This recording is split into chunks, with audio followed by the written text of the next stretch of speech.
Good evening, everybody, and welcome. Thank you all for joining on a Monday night. Hopefully, we're able to have a casual night tonight. Do a little bit of learning as always, but we should just be able to focus on our game plan, see if we can come up with a couple of nice wins tonight. Just to set the scene a little bit here, I played a few games offline earlier today, and I really feel much more confident in my play. Getting a close 5th trying again with the Teemo Hellions build, but more importantly, I was able to push my luck with the set build and really get a handle on feeling a lot more comfortable with the 3-star set, or the 1-punch set as I like to call it. As well, I forced some games of Kayle just to learn the composition, and you might be wondering why I'm highlighting this last game with the 2-star Varus. I wasn't able to hit the Kayle, but I still wanted to show how I use Varus as a main carry for items, as it will still synergize along with the Kindred, as it will still synergize along with the Redeemed, to be a powerful carry. As well, I worked on a Draven composition. This was actually only 9 forgotten in the last round of the game. Prior to this, it was a Draven composition with Mordekaiser for a 2nd Legionnaire and Rel for a 2nd Cavalier. When I pushed for level 9, I was already top 2, and I just wanted to test if 9 forgotten could hold up, which it didn't. As well, Karma still feels very strong in the meta if uncontested. Even though I was contested in this game, the person who was trying to vie against me ended up going in a 7th place knockout, and I was able to then stay at level 8 and roll for a 3-star Karma, which let me win out even against a 3-star Jax. I may need to start recording some of these offline games because that was definitely a highlight of the day. With that, I hope everybody's having a great evening. Hope you're in for a good show tonight, and let's get started.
With a nice quick load time, we look to go into the game, and already it's looking to be insane as it's an all spatula start. In terms of which spatula we'd prefer here, I actually think it could be powerful and potent to try an 8 Dawnbringer start, depending on what Liao Kong Y ends up going here, just because they also grabbed a Dawnbringer with a spatula. But especially in the early game, we want to keep our options open. One of my personal favorites with the spatula start would be an Abomination game. But of course, we'll see whatever we end up getting.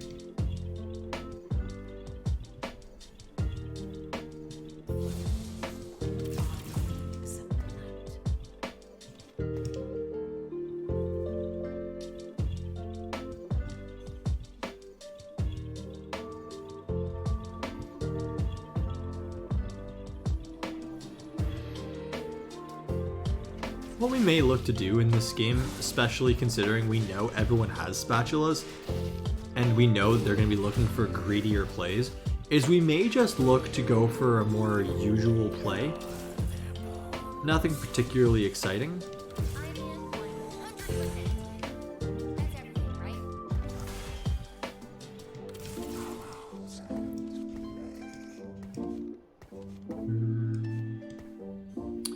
Yeah, I think this is probably strongest board to give us a little bit of a backline damage, but it might be, it might actually be just have Kazakhstan over the Vayne.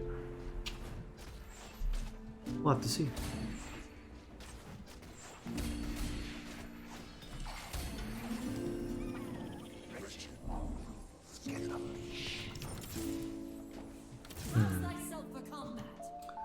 So just by the fact that we've already hit so many powerful units, I do definitely think we want to look to level here. I'm just not sure what we would want to put in on the level.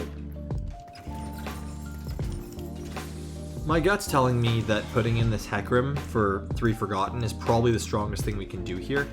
But the other option that we could have is to take the Poppy out for Varus to give us 2 Ranger. My only concern is that without much of a frontline and a 1-star Hecarim and a 1-star Thresh, that it won't be good enough.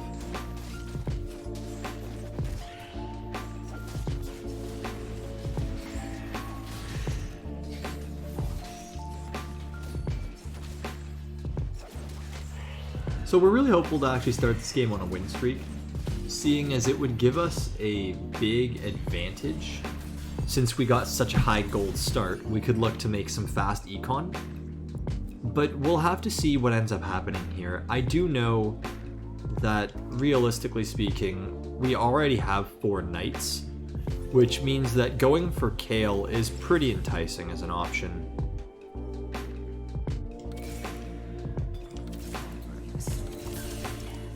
Right as I say that, we end up finding 3 Vaynes, which potentially opens us up with going for Forgotten, either as an early game option or an option throughout the game. Regardless here, I took the regular bow because I want to make sure that if I do go Kayle, that I have a regular Ginsu's Rageblade. And if I do go Draven as a carry, for example, I want the regular Ginsu's Rageblade.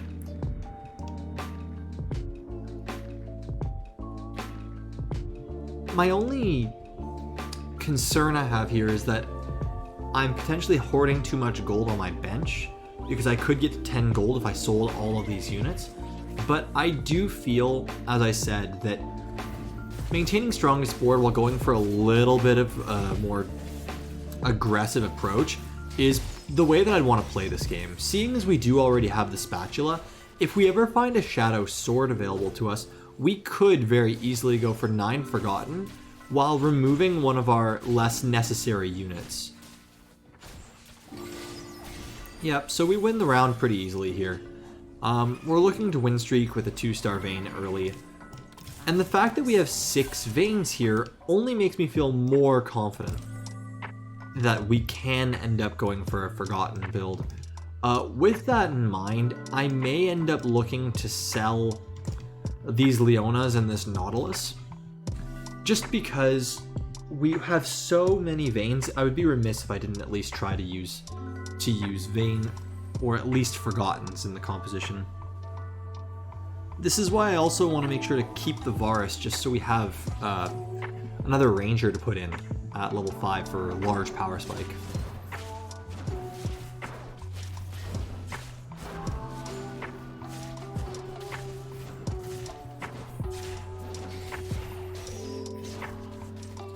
Unfortunately, I do think we break our win streak here just because our front line isn't quite strong enough, and Vayne doesn't have the attack speed to be able to hold out. Going into Carousel, we want to find ability power, followed by a bow, followed by a Shadow Sword. Thankfully, with that loss, we do secure ourselves a 2nd round pick, so we could potentially find anything we're looking for here.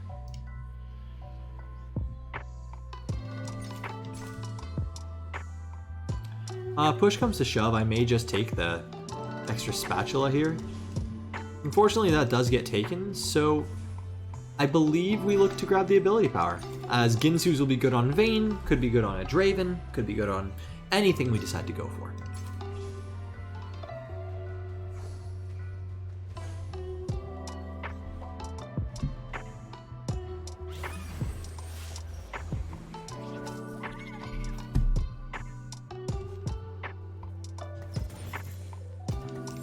So unfortunately, I don't believe we can make 20 gold here without making ourselves significantly weaker. So I do think what we look to do is we just buy the Warwick, as we have an extra, as it'll be an extra Forgotten for us to get towards our 6. As well, I will just buy this Nautilus back, as if we get a 2-star Nautilus, it'll be more powerful than the 2-star Poppy. In terms of what I want to do with this tier, if we end up going for a Kayle, you definitely want to have a crit glove to turn that into a Hand of Justice. If we do end up staying with Forgottens, which is very likely, seeing as we already have so many, and the fact that this person built Ironclad, and one of the best counters to Ironclad is the true damage we can actually get off of Vayne, we may just end up keeping the Vayne, looking for 3 stars, and then looking for an item for her.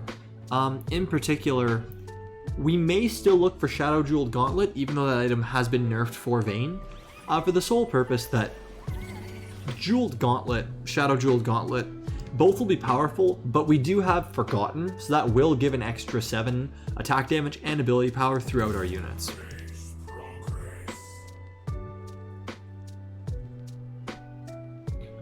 So, since we only have 1 win here on a win streak, since it was broken in the middle, we're not particularly looking to aggressively level to throw in Varus, as we will have the level after this round.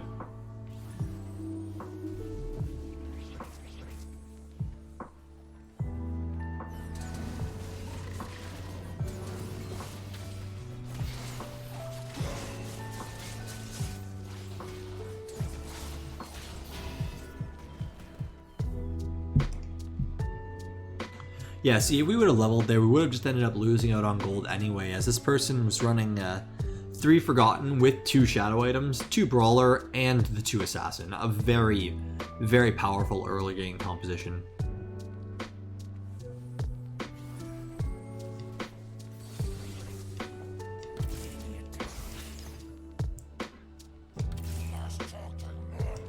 So, I personally don't believe Poppy will be staying in the composition, or in any composition we'll be running, but I do want to leave our options open here with just the 2-star Poppy that we have. In the event we do want to go for a Kayle build, we can swap our carrying items over onto Varus. We'll definitely want the Nautilus, and we'll want 4 Knights later, but we will end up getting rid of Leona and Poppy.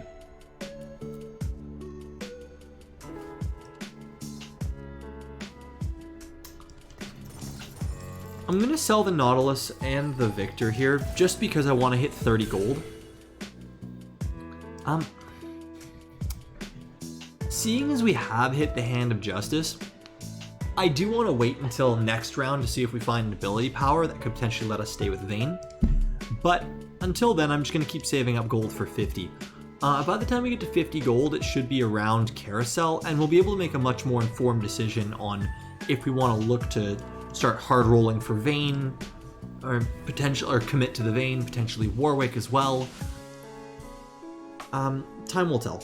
We'll have to just hold out and see for a minute here. I see a bunch of people going for Ironclad Spatula though, so I do think that it could be one of the strongest compositions that we could run in this game.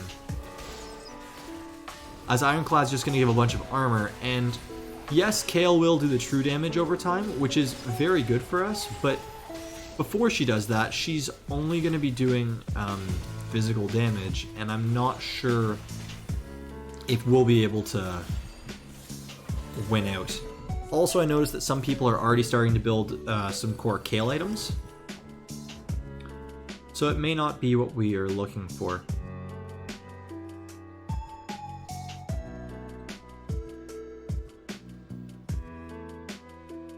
I'm going to take the other tier here, because if we do end up going for Forgotten, this immediately opens up the option to just put in a Katarina and have her as a carry with a blue buff.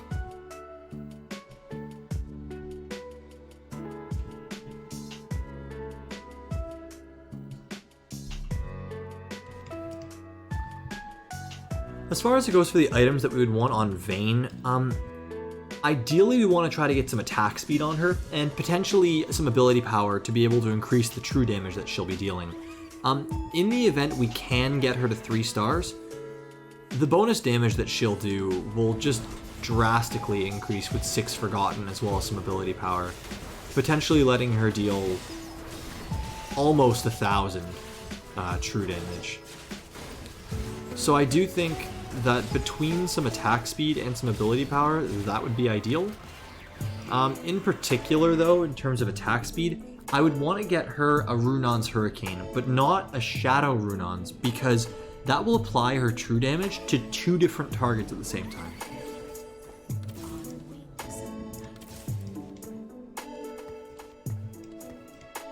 So here we find another Vayne and a Hecarim, which makes me feel confident that going for Vayne can be a powerful option. I don't want to just throw the sparring gloves onto her yet though, because I want to make sure that we can have spell crit. And if not, I don't want to waste the item slot, because just getting more attack speed will be better for Vayne overall. We also have a belt, which opens up another option with a Shadow Sword to give her the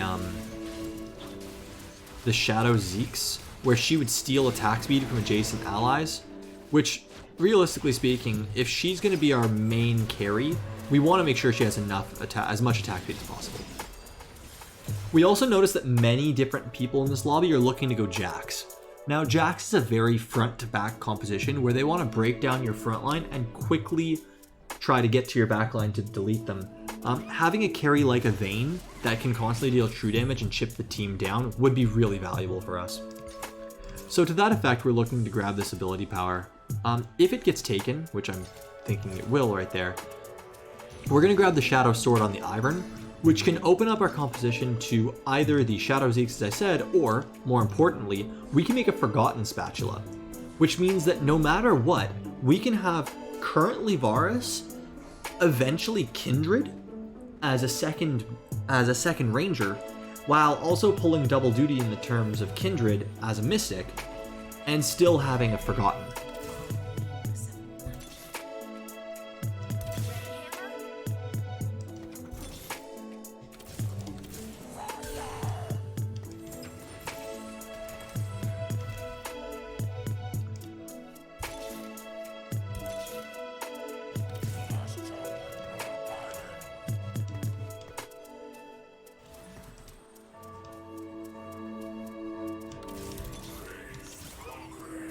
Yeah, so the reason why I decided to roll there was because I figured that the best chances we could have of finding a Vayne would be now.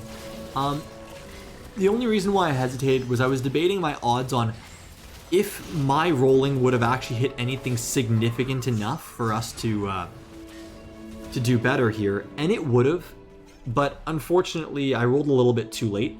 What we're going to do after this, now that we found our 3-star Vayne, and she's our only 1 cost that we care about, is we are going to even though we're on a loss streak, level to 6, making sure that we can put in all 6 Forgotten to immediately give a power spike. Thankfully, we have the Forgotten Spatula, which means that we don't have to lose our Ranger, and our Vayne will maintain being as strong as she can be right now.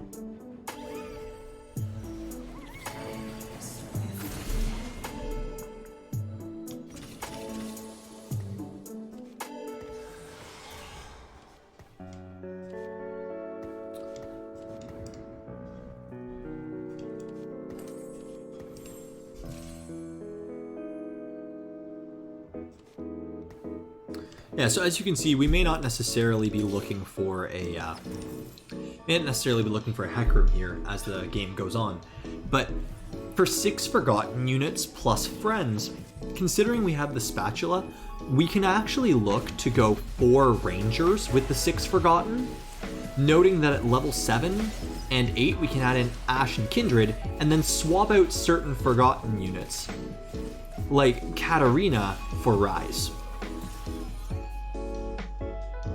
which would give us an extra Mystic and really make our composition quite powerful at level 8.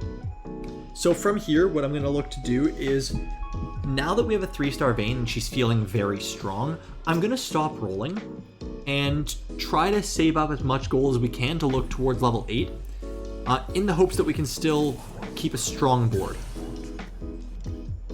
I do keep the Victor, however, because if we find that we're winning fairly uncontested, there's also a line of play that we could go straight to level 9, knowing that we could take out a Forgotten unit if we're not able to hit one, and still put in specifically Kindred as another Ranger and Mystic, which will make 9 Forgottens even more powerful.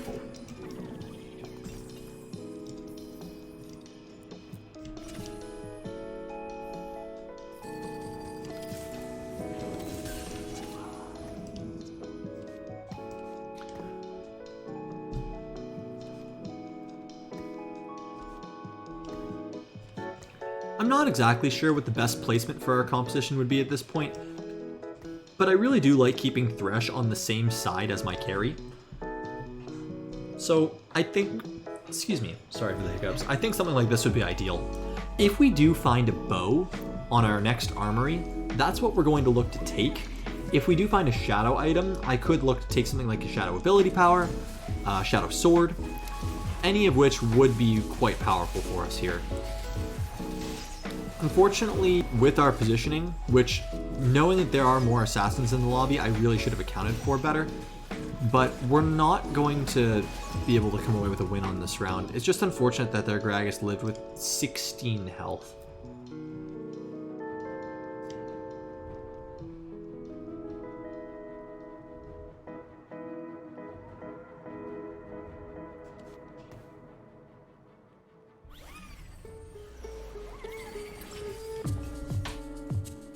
So unfortunately, we don't really find any of the items we were looking for originally. What I'm going to do is I'm going to take the Shadow Vest to be able to start turning Hecarim into a bit stronger of a tank for our composition. This Shadow Vest plus the Gargoyles will make him extremely survivable. Couple that with the Sunfire, we should have a very powerful offensive option for our frontline tank as it is.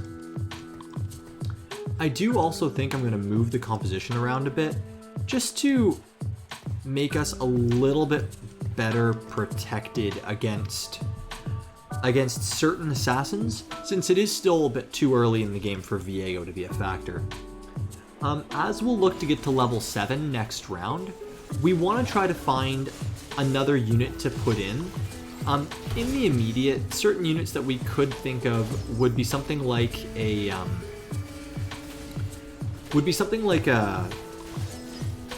another Ranger for now, but realistically just something to fill out our comp, maybe like a Rel or a Sejuani even, just to give us another trait bonus in the interim.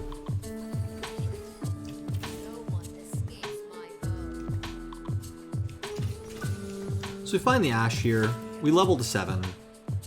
We're not going to get back above our 50 gold here, so we're just going to look for a little bit of rolling, just to see if we could potentially find something like the Aphelios. Since we don't find that, and we know we're going to be giving up on going for a 3-star Warwick, we just sell them, and we're in a fine spot. Going into Carousel here, the ideal item we'd be looking for is an ability power to make a Jeweled Gauntlet on Vayne, because even though she doesn't get the free bonus that she used to, we still have a 3-star Vayne who will be dealing true damage.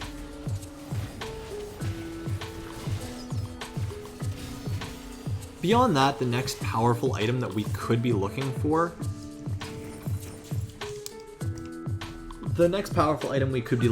is something like a bow, to be able to make an attack speed item for Vayne later.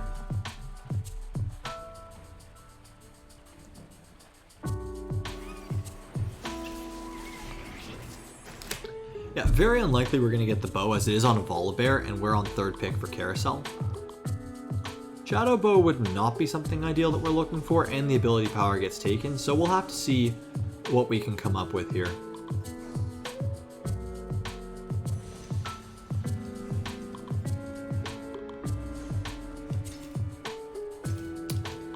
In this situation, I'm just going to go grab the belt, as I think what we can do is we can make a redemption on Hecarim.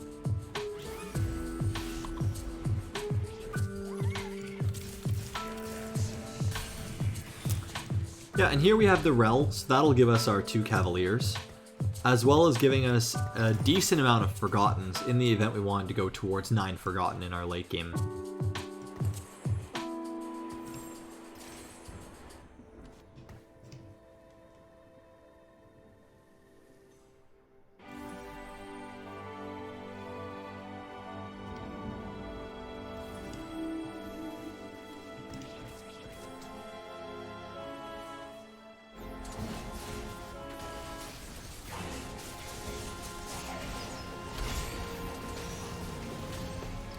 Yeah, so you can see the value that Rel's providing to the composition already. Just being able to stun both the frontline units and the backline assassins bought so much time for our Vayne to be able to start tearing through their units.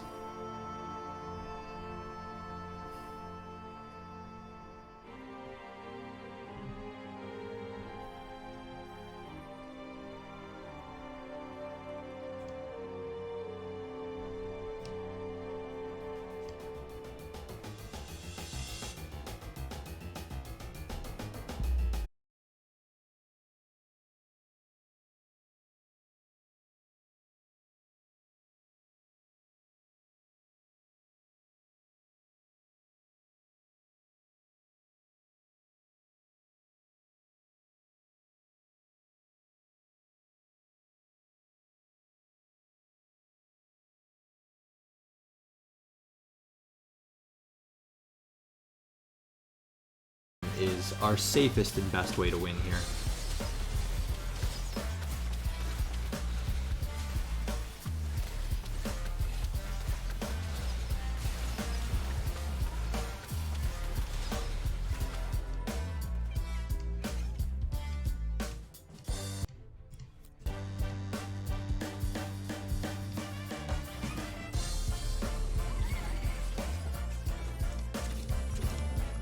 So I'd be really grateful if someone could tell me if the stream's still up and running, as I'm not sure what happened on my end, but it seemed like there was a little bit of a hiccup with tonight's stream.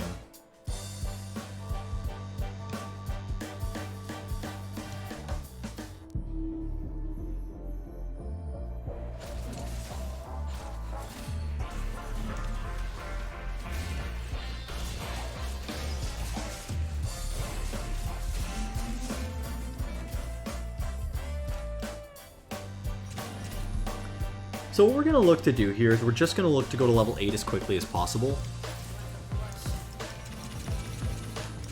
Especially considering that we found the Rise now.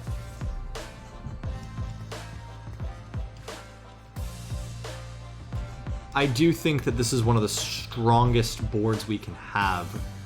I'm just not sure if we would take out the Warwick at all, but I don't think so. I think that this would be the strongest way that we would hold the board.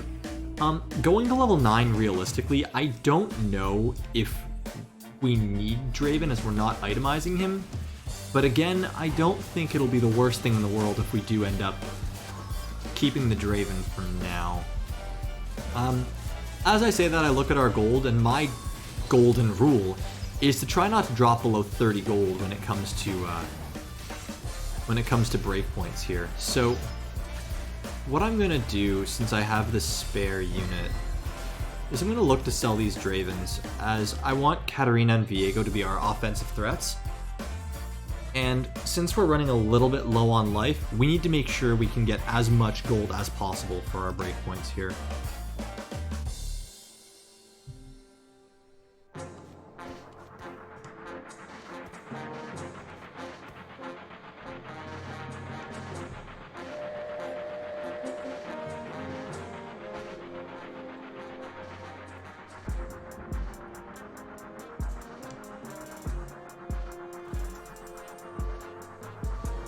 Going into Carousel, especially considering we're going for 9 Forgotten, we would really want to find a shadow item, ideally an offensive item for someone like Viego.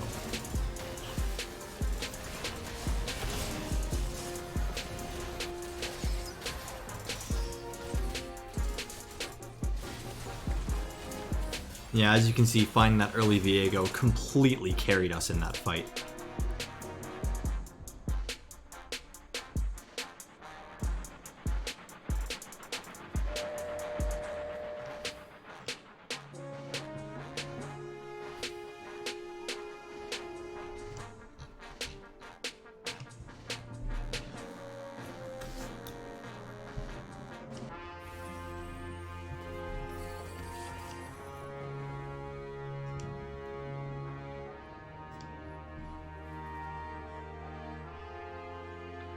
So here we do see an Aphelios, which would give us an option to go for 6 Forgotten, maintaining Cavaliers, as well as 4 Rangers. considering our Vayne does not have the items that we were hoping for at this point, as we never got a bow, never really got an ability power other than the single one we had, I really don't feel confident in making our damage threats rely on Vayne.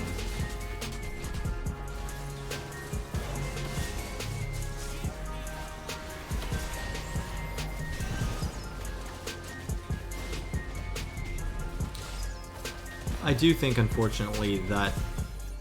Ooh, we are still alive. Okay. So, as we did just end the round there, I'm gonna sell the cat to hit 50 gold. Knowing that at 76 to level, we need to find a high cost carry on the carousel here.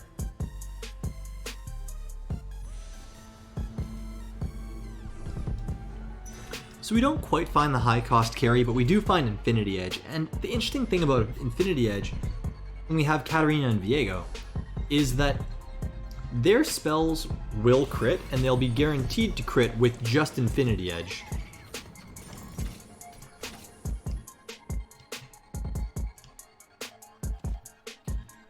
So I believe Viego is the best holder for the Infinity Edge here.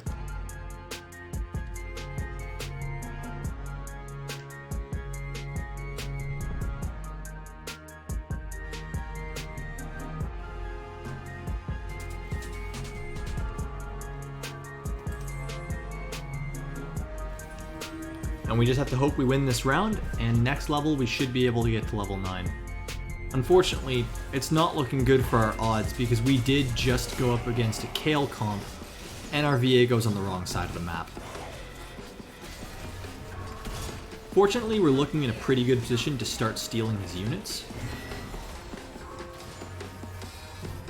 But unfortunately for us, Viego targeted a imploding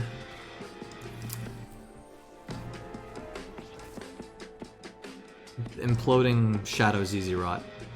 Thankfully, however, we do end up with 4th place, and we'll take it. Considering the fact that I was bugging out, we weren't able to actually get to our level 9 end game that we wanted, even though we found a Vayne at an extremely strong pace. Considering everyone had spatulas, we were just slightly outclassed in terms of our game state.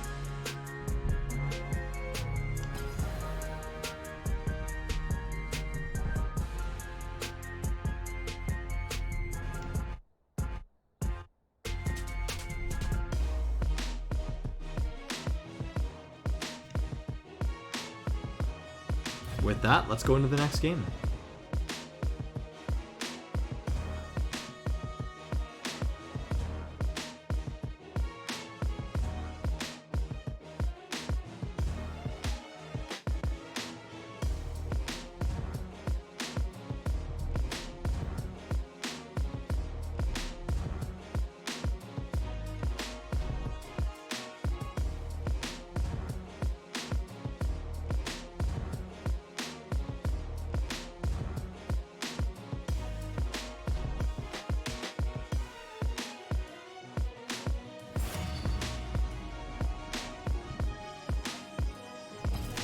Here we go.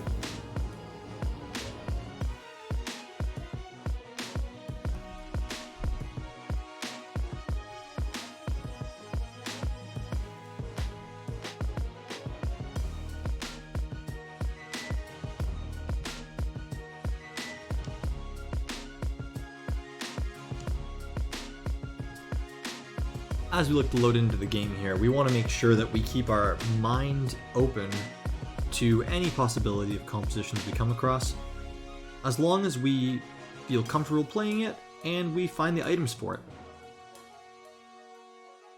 Because as it was in set 3, as it was in set 3.5, you really want to make sure that you have a few key compositions that you know how to run, you feel comfortable running, and you also feel comfortable to transition into if you're just playing strongest board in the early game.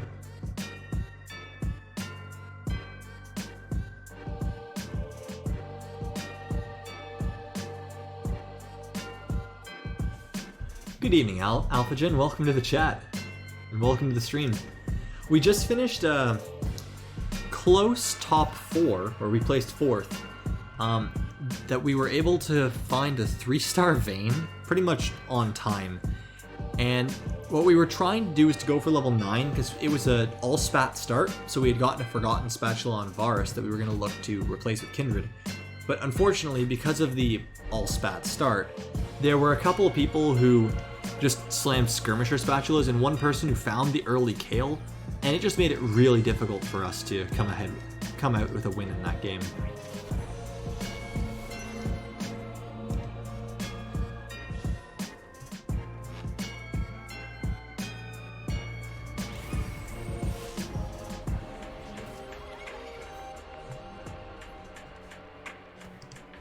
I mean, to be honest, I'll show this after the game on our should-be intermission, but I played a number of games off stream today, and I have to say, like, Kayle is the freest top 4. I don't really know what they could do to nerf her, except for maybe 1-star Kayle takes 6 seconds to ramp up per stage instead of 5.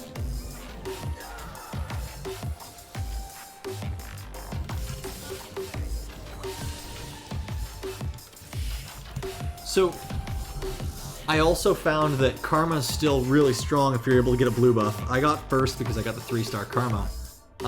As well, it beat a 3-star Jax, so that just kind of shows the power of it. So, right now what I'm just looking to do in this early game is play the strongest units available. The fact that I'm finding a lot of Ziggs, maybe some early Gragas, means that I could potentially go for something like this as an early composition, just looking to buy myself some time, put potentially a blue buff on Ziggs as an item holder, and I could even look to go Karma this game if I find any more early Dawnbringers and another tier. The only thing that we'd really need is the tier. Anything beyond that are just good Karma items, like anything ability power, ideally a jeweled gauntlet, but we'll see what we can do.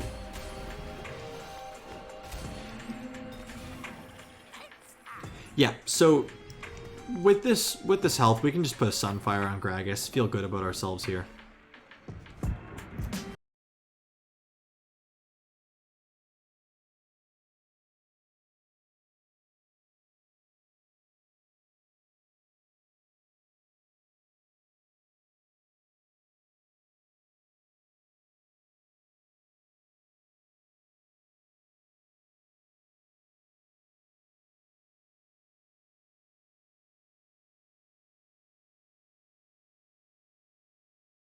I'm not entirely sure what's going on, but I'm pretty sure just, unfortunately, something's going on with my, upstairs. But welcome back. I'm glad to have you.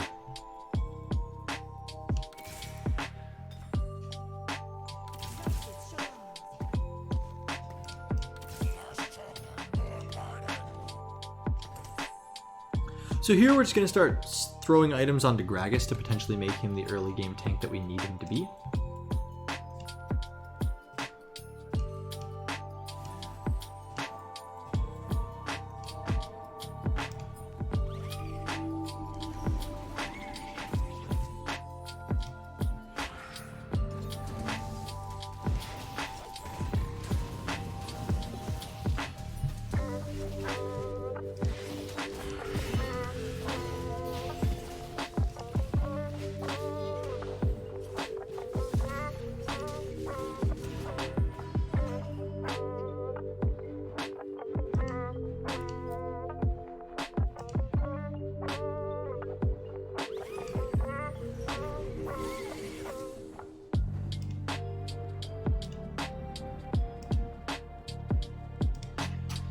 Alright, so getting back into the game here. I want to throw this Warwick in just to play strongest units available.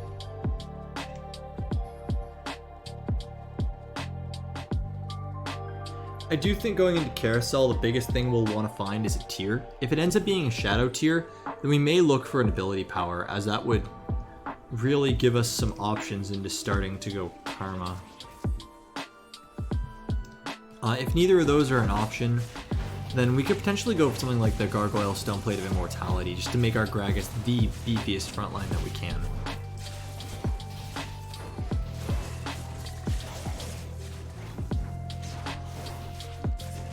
Unfortunate that our damage just ate a spear, but thankfully our Kha'Zix is able to carry us through.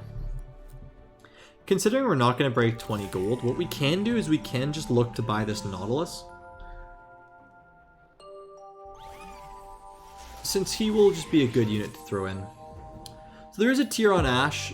Fortunately, we did get a bit of a high roll that we end up being the third out of the carousel as opposed to last, but it's unlikely that we'll get the tier with the way the current meta is. We'll have to see.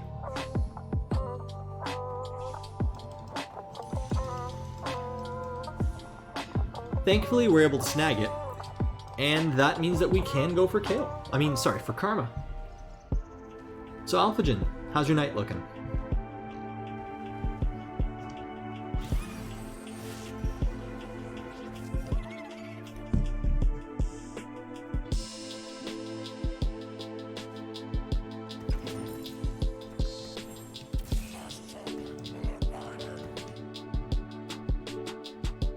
Only so-so? Hopefully everything's going all right. I mean, I can't tell you what to do or how to live your life, but I can only hope.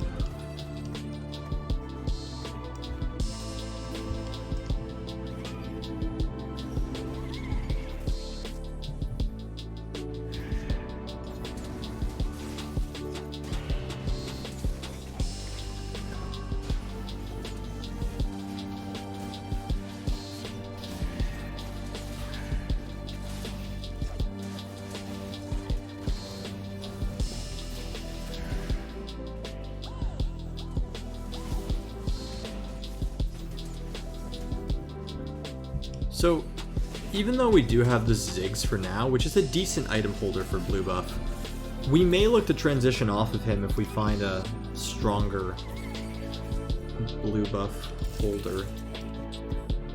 With that being said, I do think our strongest play here is just to look to level and to get our 4 Dawnbringers in nice and early, since that will make us as strong as we can with what we have. If we win, I will buy the spare Ziggs, just because it's possible we could naturally roll up to 3-star Ziggs. Even though we know we're not going to play him in our final composition, he'd still be good for a mid-game power spike. And since he's 1 star, I do believe he sells back for most of, if not the entirety of his gold cost.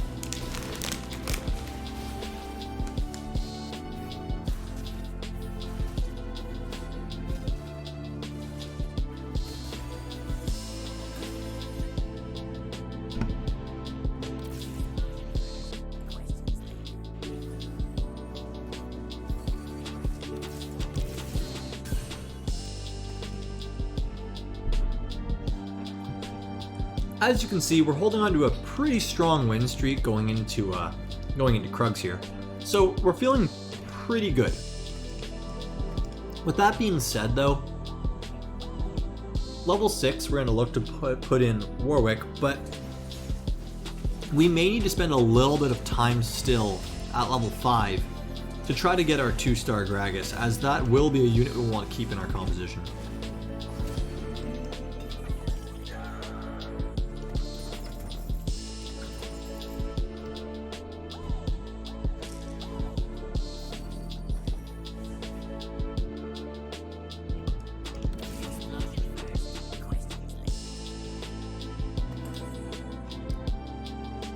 No problem. Take care, Alphagen. Thanks for stopping by.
So it's really interesting that we're finding all of our Dawnbringer units, but we're not actually finding any more Gragas's. So that could be slightly concerning later, but for now we're just looking to get to 50 gold, so we don't really mind with the way things are shaking up.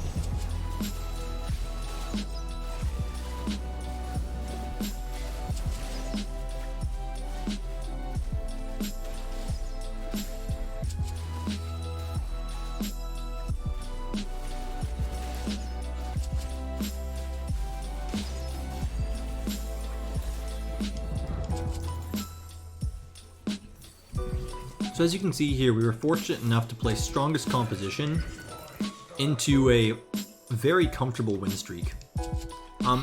That lets us get to our 50 gold, while still looking to find Gragas before we level, as we need at least a 2-star Gragas as we move to the late game, because otherwise his health will be just pitiful.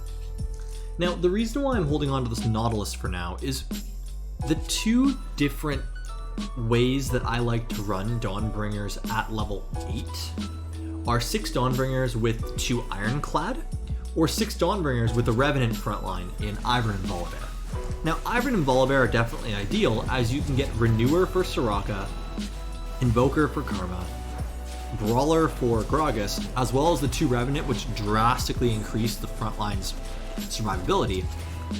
But again, we just have to see how we can hit here.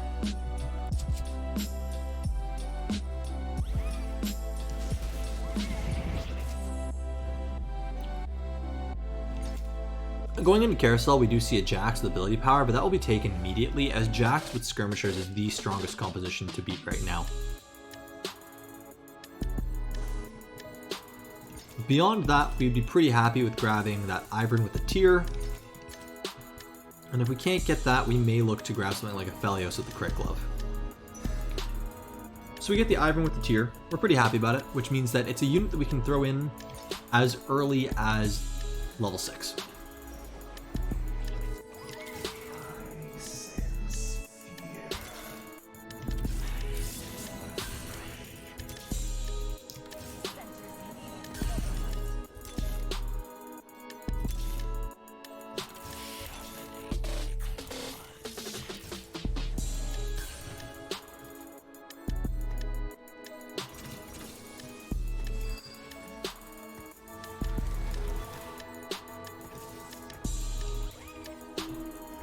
So what we're actually going to look to do here is we're going to look to put in our Revenants as well as our Dawnbringers and use 2 Assassins for now so that we can try to play strongest board. I'm not actually sure if taking out the Ziggs is the correct play here, but seeing as we have our Nidalee, we have our Riven, we have a 2-star Kha'Zix, I did think that this would be the strongest board we could run.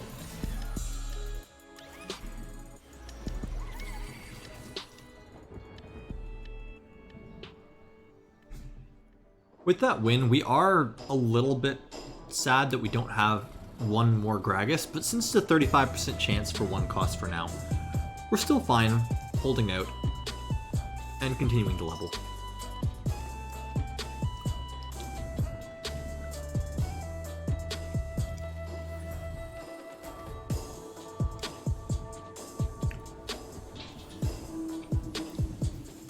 And as you can see, as the composition is forming up, at level 7, we'd look to put in Soraka / Karma, and if we do get a Karma, we would take out Nocturne in order to get our 6 Dawnbringers going.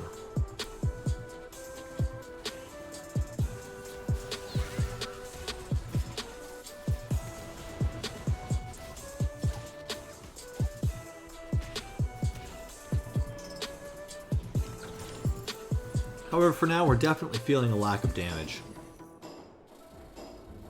which is to be expected with our board, as our only damage sources really are Riven, who's frontline and easily targeted, our Nidalee, who if she doesn't get her Cougar form off is very low in damage, and our 2 assassins, who we don't have itemized or built in any way to be carrying for us. Looking into Wolves and Armory here, we would really love to have ability power. Beyond that, we'll take whatever we get.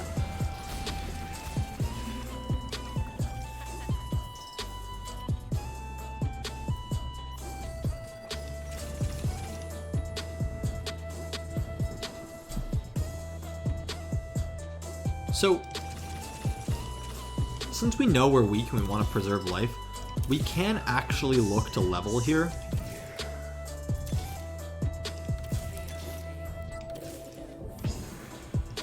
And roll down in the hopes that we find the karma, which we do.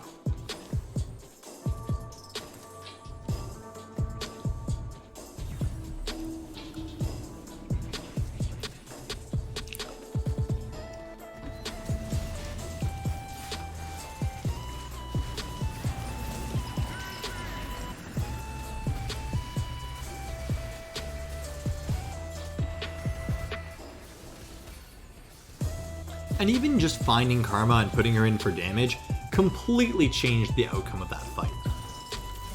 I'm going to look to buy the Rel here because, as I was saying before, an option for us for level 8 is to actually just go for the 2 Ironclad. That Rel provides enough crowd control and Nautilus will be a tank along with a Garen.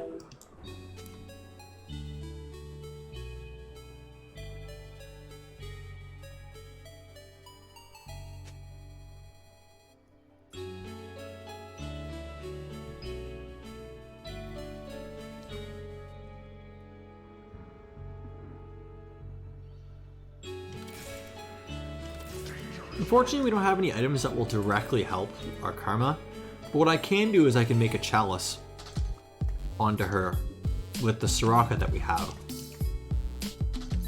And that could prove useful enough for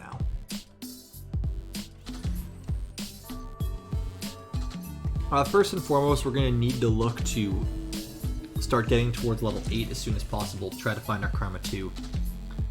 We're using our health as a resource here in the next couple rounds because we are second in the lobby, but we definitely don't belong here considering how weak we are by comparison to the rest of the boards.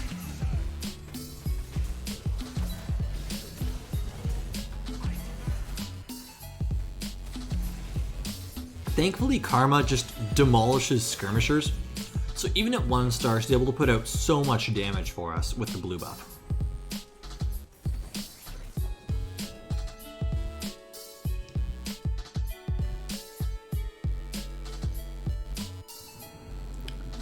I don't really love doing this, but if we have to at level 8, we could take out Gragas to put in the Garen. But realistically speaking, all we're missing is a single Gragas for 2 star, so it's fine to hold on to him for now and not worry too much.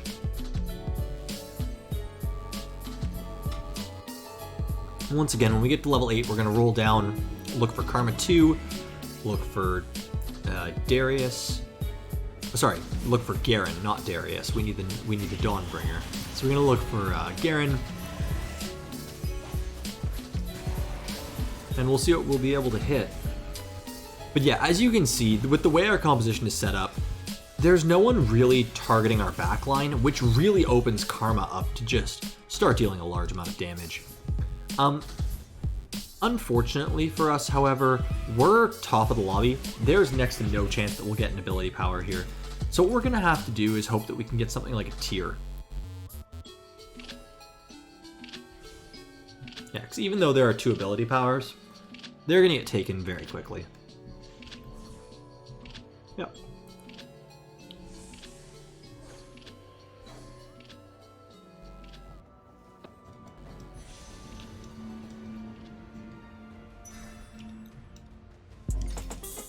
So we're happy to grab the tier here, as worst case we can make Hand of Justice on our Karma.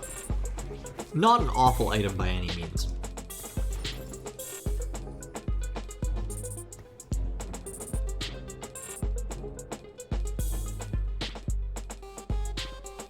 I'm also torn as a third option between Titan's Resolve or a Frozen Heart, the Frozen Heart would end up going on Ivern. The reason why I say I'm torn is because I'm not sure which one would be more powerful for us, but I'm inclined to say if we find the ability power on the chickens here, we will probably end up making Karma with the ability power and just throwing the Titan's Resolve on her to potentially give her more ability power since she'll be casting and hopefully critting so often. Unfortunately, their Draven is just equipped with magic resistance, but thankfully we just have the sheer numbers with a solo carry that was targeting our Nidalee that we were able to outperform and come away with a win. Breath of fresh air as we hit the Gragas. And what I may actually do here is just hold on to the Rel even though there's a Nocturne in shop, because we have Kha'Zix, but that will be coming out for Garen now that we have a 2-star Gragas. So win or loss, we're feeling pretty good as we've done a win streak throughout the entirety of round 4 thanks to just having a 1-star blue buff Karma and the Chalice of Power to be able to buff her up.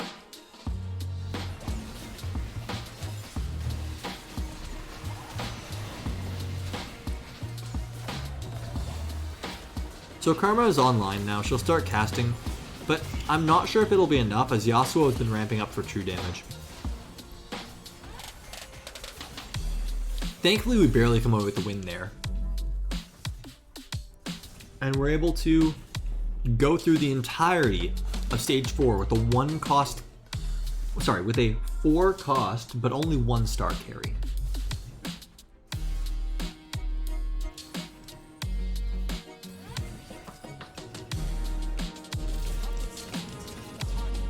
Here we buy the spare Rel, as a 2-star Rel to put in at level 8 would be powerful enough even without extra trait synergies. But we know ideally we're going to be looking for a Garen, we're going to be looking for Volibear. And with that we'll be feeling pretty good about our composition.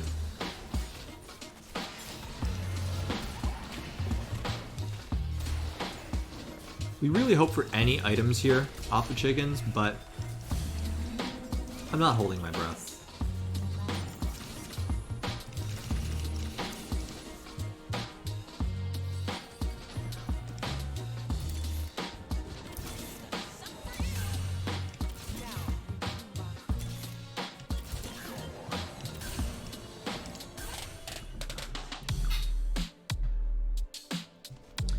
So there on our roll down, we actually managed to hit a few different things. I think the second Chalice of Power is probably the smartest thing we can do on the Soraka here. We hit a 2-star Rel, Ivern, and Karma, which should really help us in increasing our damage. If I continue to win streak, there is the potential for us to stop looking for units and just start looking to go to level 9. Now that we found 2-star on most of our units. The only issue I'd have is that we don't have Garen to reduce their magic resistance, so it's quite possible that we could just be too weak. But we'll have to see, as Karma does really well into the current meta of Hellions and Skirmishers.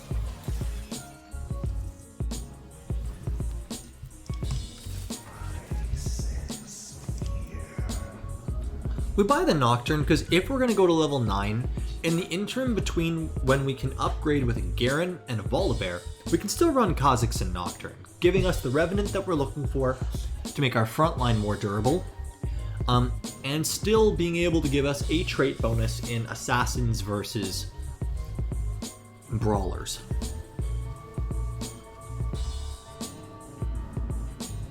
I would actually just keep the Rel in at level 9 as she provides so much shielding and crowd control, and the fact that we already have a 2-star really makes us feel a lot more comfortable. Going into Carousel, if there's any ability power damage item, we may just end up grabbing it for Karma here. Even more of a bonus if it ends up being a critical damage, since we can just throw the Last Whisper on them, or on Karma. I don't believe Last Whisper would be very useful for her, but it will increase her crit chance, and if there is a jeweled gauntlet, it could be really powerful for us. Since it will also just give her attack speed. And could potentially make certain units like Riven and Nidalee stronger. What I'm going to do here is I'm going to buy this Karma, and I'll sell the Nocturne, because I want to stay at 30 gold, but getting a 3-star Karma, considering that she will start casting instantly at 3 stars after, sorry, not instantly, but she'll deal 2 auto attacks, or sorry, 3 auto attacks to get her to 60 mana. After her cast, she'll drop to 20, and with the blue buff, she'll be casting immediately afterwards. Now, this person is looking to be our biggest threat between having a 2-star Mordekaiser with the Dragon's Claw and the Shadow Warmogs, as well as the perfectly itemized Yasuo. So we'll probably end up breaking our win streak here, but I do think that it will only be by 2, maybe 3 units. Yep, so we lose by 3 units, but our 2-star Karma still did 6,000 damage without even having a damage item. We're 20 health ahead of everyone else in the lobby, and we really feel like we can start saving up our gold. Picking up that Garen would be huge for us, but we're looking for the Ivern with spell crit if possible.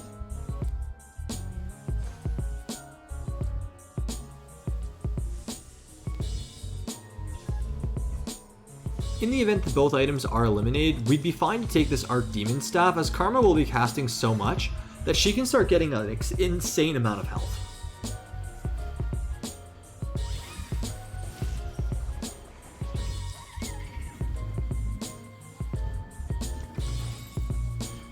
Unfortunately, it doesn't really have a spot in our composition at all, but we do find a Kayle.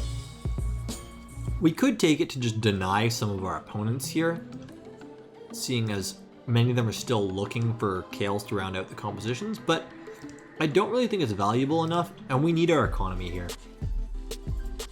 The only issue I have for the Archdemon Staff to go on Karma is that she'll have such low mana costs that she will only be gaining a bunch of health. If it was Archangel Staff, I'd feel much happier about just applying it to her. But as it will give her a little bit more mana and a bit more ability power, and ever so slightly more durability throughout the course of the round, I do think it's not a bad item for her. I do think we're going to lose this just because the Kennen stun, but we'll have to see if Karma walks into Teemo Shrooms or not. So we barely win that in overtime, and we're thankful we killed the Teemo before a one-on-one, because Teemo has an interesting trait where he instantly wins one-on-ones.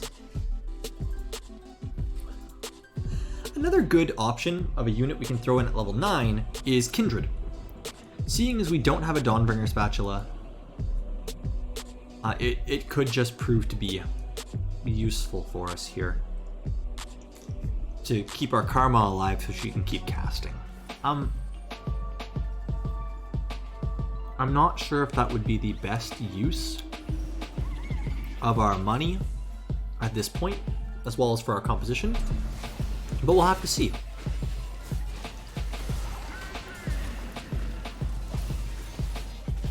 Unfortunately, Viego's targeting our Karma, so it's very likely that we will just lose here. Yeah, it's only a matter of time, and then our fully itemized Karma will just start to work against us. Even though we do take a fair amount of damage here, we are at 50 gold, so it's possible that we can hit level 9 by stage 6-2. And it could make all the difference for us. We don't really have a unit that would want that Giant Slayer, so what we'll end up doing is we could potentially hold on to it to just throw onto Garen. The other options, we could put it on Riven, as we've been noticing that she's been doing a decent job as a frontline carry. Too bad the item remover is gone from set 4.5, otherwise we would have really loved being able to take that crit glove off of Karma.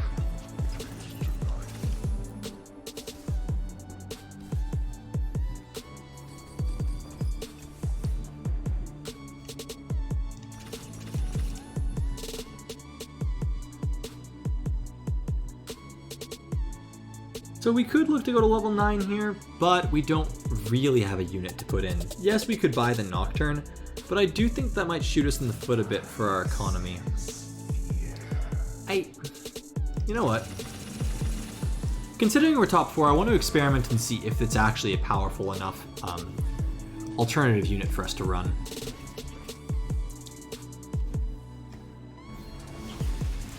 I also leave the crit glove open on Karma because if we do find an ability power as just a spare item component, or even a tier, we'd be very happy to grab either of those.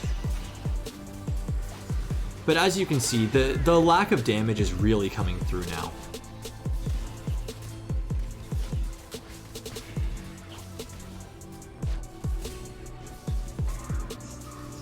Yep, it's only a matter of time, but we do end up losing by the 1 unit. You can only imagine the damage that Karma would put out though, as we already dealt 10,000 without even having any ability power on her.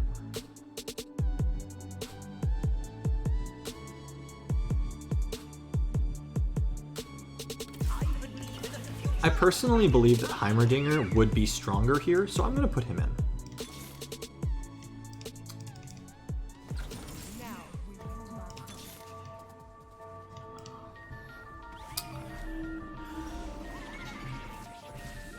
I don't think we'll be going for a 3-star Karma, considering the gold that we're at and the stage in the game that we are, especially considering we don't really have the damage items on Karma to commit to her as much as we would like. So I think the best use of our items here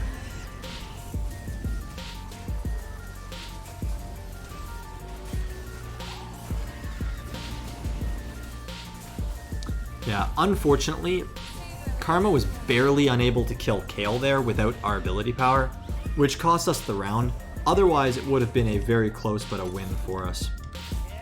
Finding the 2-star Heimerdinger is huge here, as he's just a powerful unit that his spell will deal a large amount of burn to the enemies, and since we don't have a Morellonomicon, the best we'd have is a Sunfire, it will be really powerful for us. Unfortunately, this Viego isn't a Draven, a Garen, because we would have loved to have sold our Kha'Zix here to just throw in Garen. And what we could look to do is we could look to get rid of Rel and potentially have a 4th redeemed, but I don't really feel like that's a strong enough trait for us. Rel's ability came through a hair too late there, and Viego taking our Heimerdinger means that we won't be able to get the cast off. So we will be losing this round, as we weren't able to have enough defenses for our Karma. Seeing that there is a Viego in the game, we may stack our units a little bit differently. Going into Carousel, if we can find a tier, great. Ability power would also be lovely. Getting a Thieves' Gloves would be good too, but getting the Garen would be amazing if we can, as we are just kind of missing that push to get us over the edge. I'm gonna take the Rise because Hand of Justice will give us an ability power itemization for our Karma here. We're not going for 3-star Heimerdinger, and we don't have any Mystics in, so going for Kindred is not the best thing for us.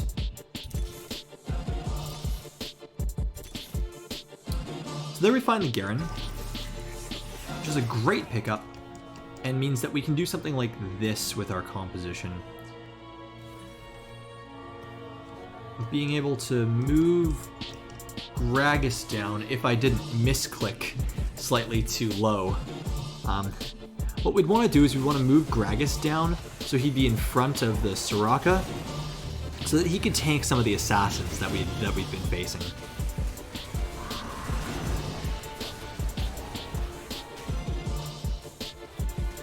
Yeah, that misposition cost us the round and potentially leaves us in 4th place, but I think we'll still be fine for this round. Yeah, it's a very close top 4 here. That misposition may just determine everything.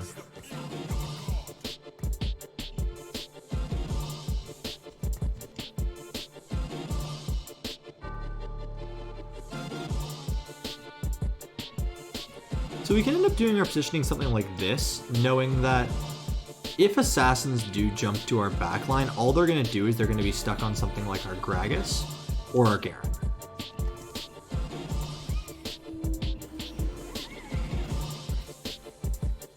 Fortunately, now that our Karma has a Hand of Justice, she gets her first cast off instantly, and in the event that she ends up rolling damage here, we do have a little bit of ability power for her.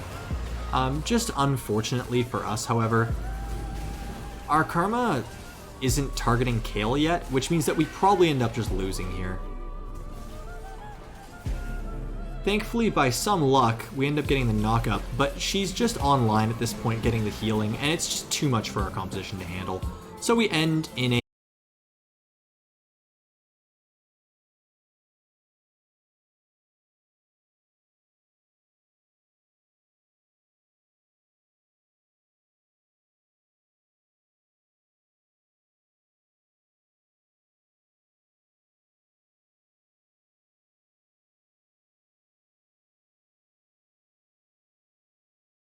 Kayle will be stronger than the 6 Nightbringers with the Yasuo carry, considering his Yasuo is not 3 stars, but we'll have to see.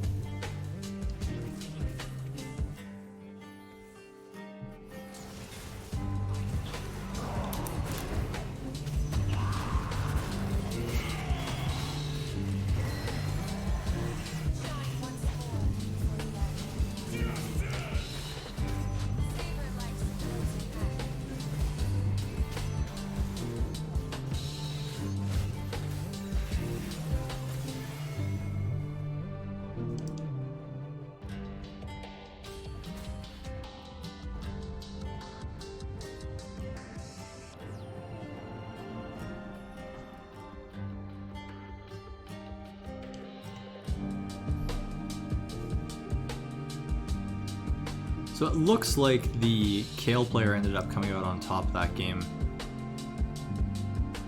Really, no huge surprise there. Unfortunately, we don't end up seeing exactly what happened. All we can do is we can go to our history and note that we ended up in a solid 3rd place finish, all things considered, where we had the Karma. We weren't able to find any items for her really beyond the blue buff, but as you noticed, that ended up letting us have a strong enough stage 4 that we could look to go to level 9 and make up for some of our weaknesses by getting a 2-star Heimerdinger in. Just unfortunate that we didn't find the Volibear.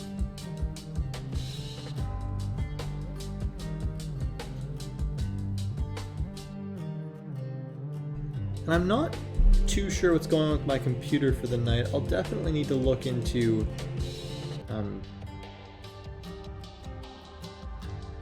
this for future streams, as it's the first time this is really happening. So apologies for that.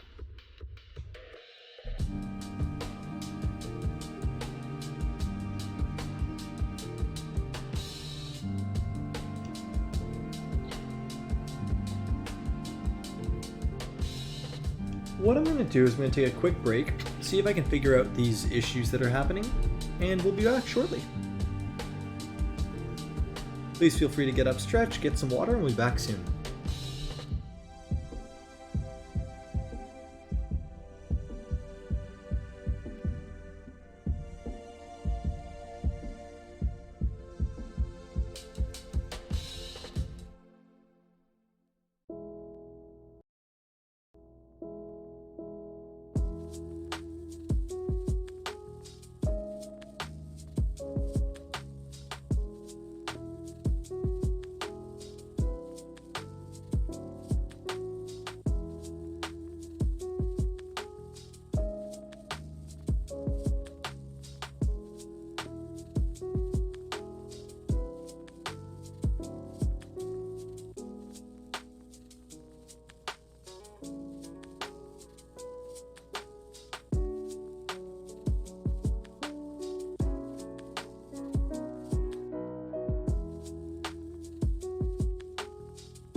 There may just be a glitch in the music here, so apologies.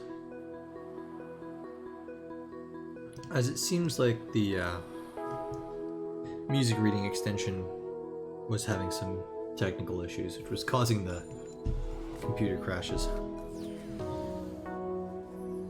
Alright.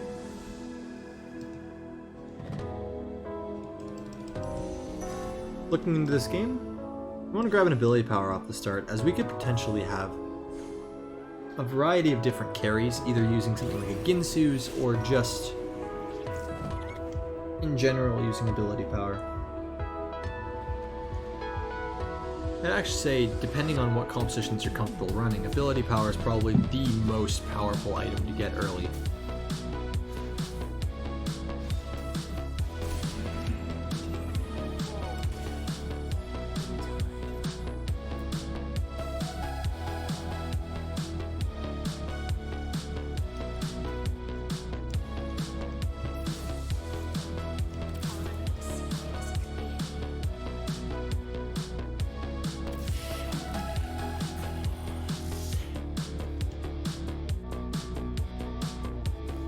So I'm currently thinking to myself, this could either be a Karma game, a Kayle game, or something like a Draven.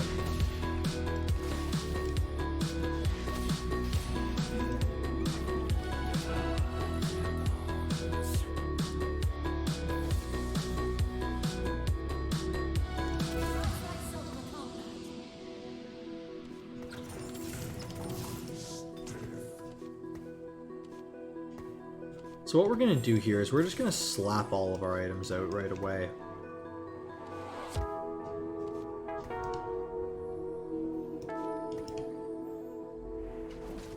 Because on either of Draven or Kayle, we're happy to see a Ginsu's.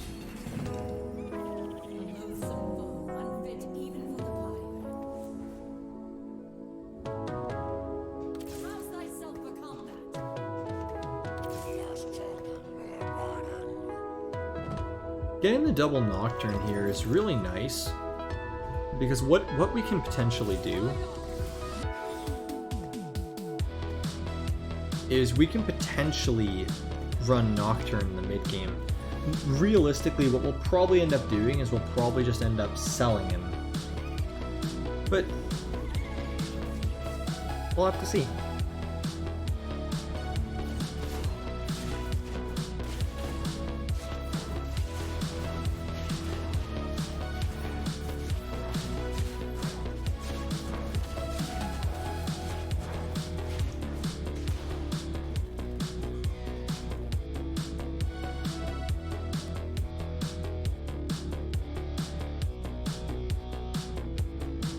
Ideally, what we'd like to do here is we'd like to sell these Nocturne and get to 10 gold next round, but we're hopeful that we can find a pair to be able to get ourselves leveled up here. What I'm going to do is I'm going to grab the Shadow tier, and I'm going to level up so that I can put in this Leona for more frontline. I'm also going to make a Hand of Vengeance on Vayne, which really signifies to me that this is looking like a Kayle game.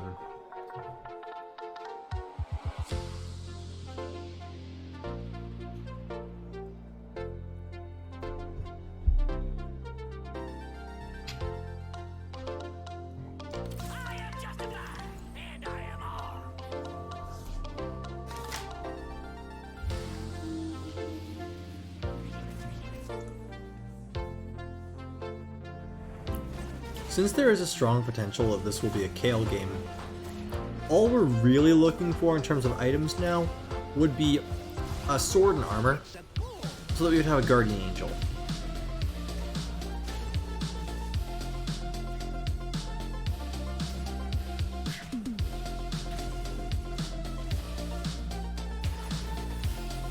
Yeah, just unfortunately, the Ziggs with the Shojin was too much for our team to handle at this point.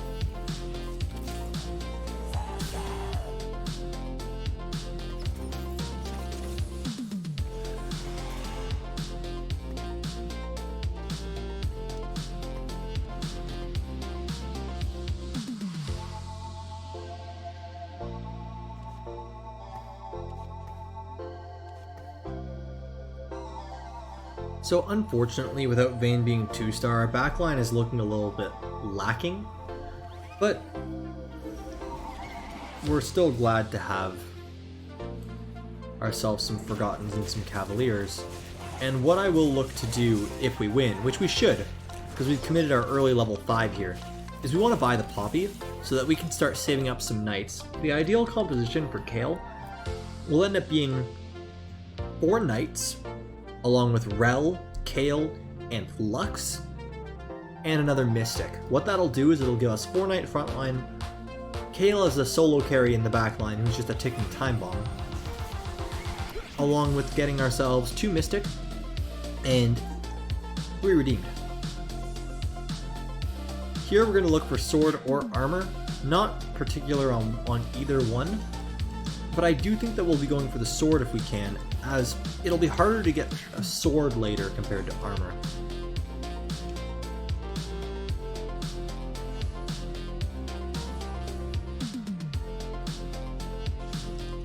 The added benefit is if we do find another Poppy, we'll be selling her later, as the 4 Knights we run don't include Poppy or Leona, so we could just potentially have a 2-star Poppy to put in.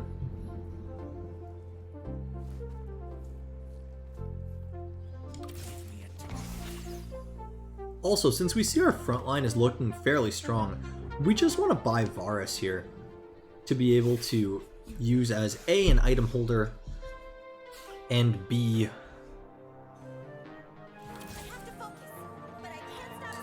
another ranger.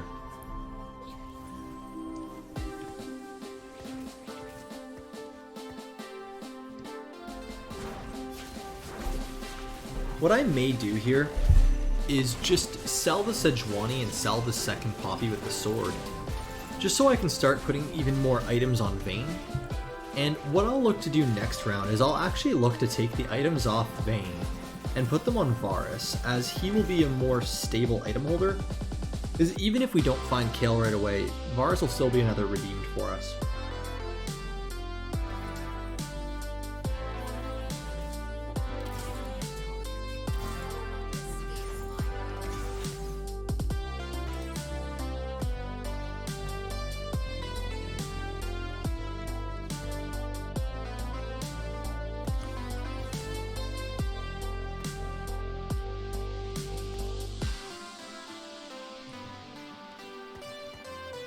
So this way we'll be able to end off with our 3 redeemed, 2 rangers, and then we can add another knight if we find another one over this Warwick.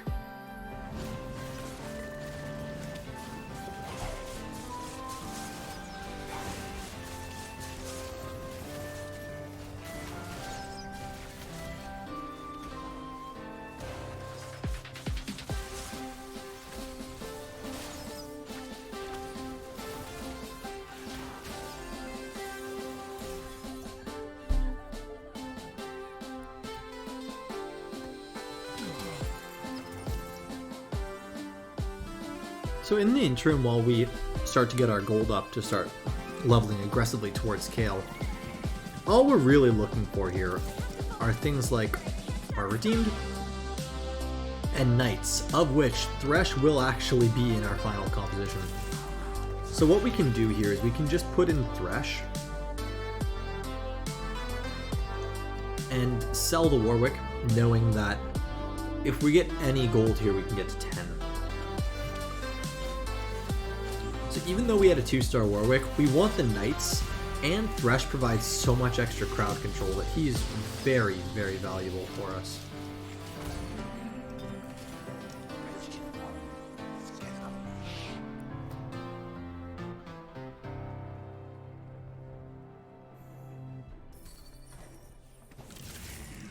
So here we find the Nautilus and the Poppy, which means that we do have 4 Knights that we could potentially look to swap into at level 6 by putting in a 3rd Knight and swapping out the Ashe, if we find that we're feeling pretty strong. What I might do in the immediate though is I'll just put Nautilus in over Thresh, seeing as we do still want a second frontline unit, and Thresh is a bit more of a backline unit that provides crowd control for the opponent's backline.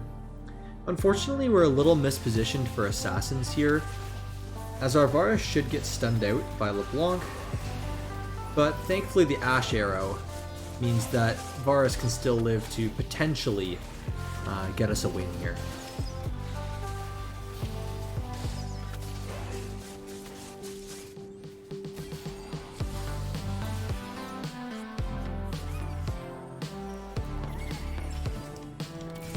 And we're able to hit the armor to give us our perfect items for Kayle. Between Hand of Justice or the Shadow Hand of Justice, Hand of Vengeance it would be, I'm not particularly bothered either way. All that I really feel is that Kayle needs to survive, Kayle needs to get her attack speed up, and she's not going to be killing things until at least 3rd Ascension most likely, if not Final Ascension. So the Hand of Vengeance is fine because it'll give her that extra damage and healing.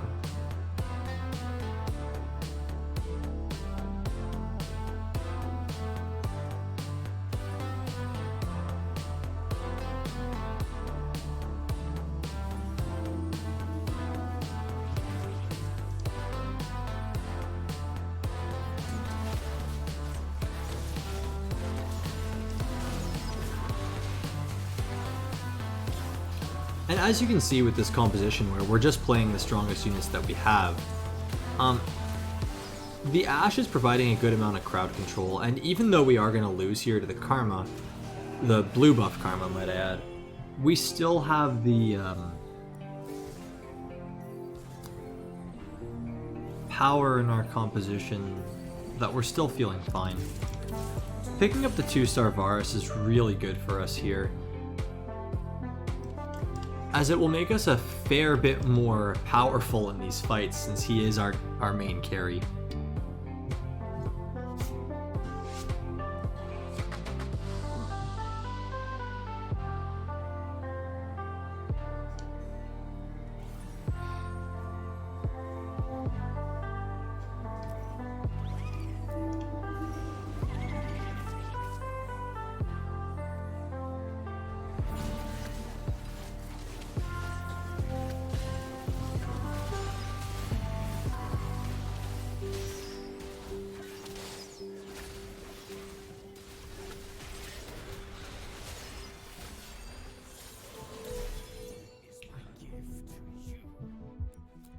Now, even though we want to get to 30 gold, we're kind of just fine sitting at where we are.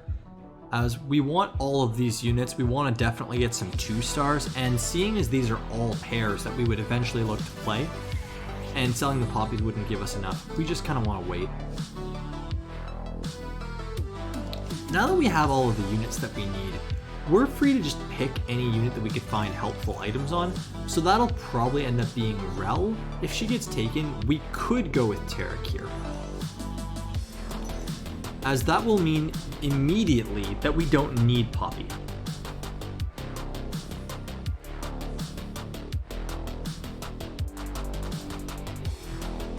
Seeing as the 4 cost in Taric is just stronger overall than the Poppy. That also means that we can just level up, and I think what we can do in the immediate is we can just take out the Lux. I'm not actually sure if Lux or Ashe is the right thing to take out, but I do feel that keeping the Verdant in can be pretty powerful for us.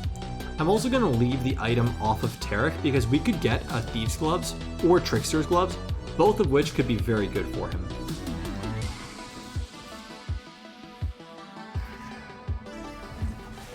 So from here, all we would need to do is we would be selling the Leona later because we'd be putting Rel in at level 7 or 8. And then Leona comes out for Garen, as we're just going to want the shielding on Garen to keep him alive for as long as possible.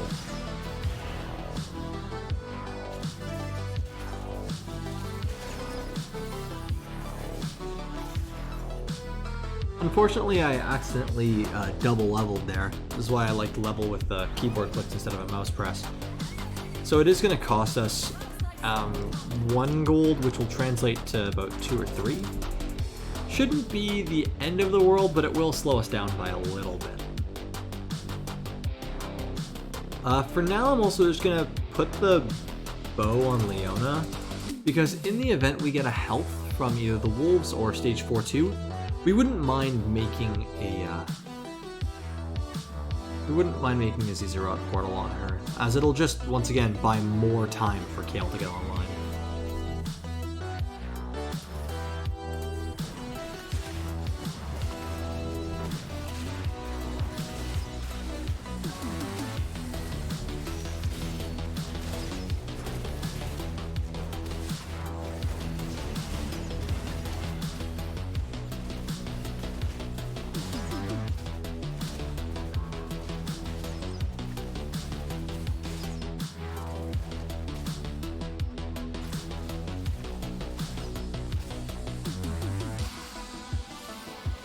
So fortunately for us, because of that Guardian Angel, we were able to just survive, and that win will put us in a pretty good spot.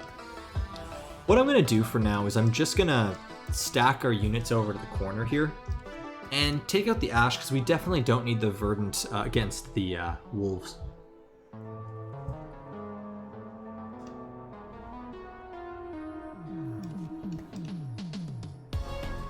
What I can do is I can end up selling this Leona if we just get items and no gold here.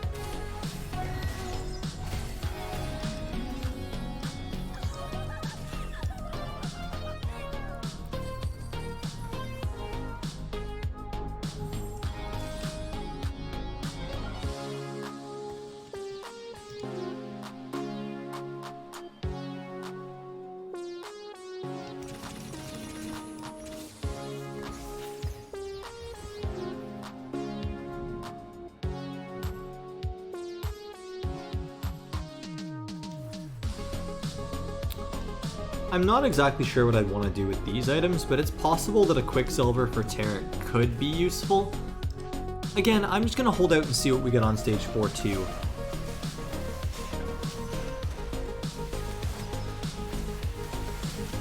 Because if we do get armor, potentially having a Shroud on our Taric could just be useful.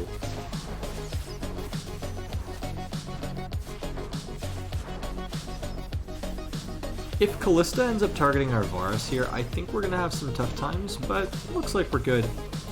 And we almost knock someone out at stage 4-1. They are really struggling with their Legionnaire composition.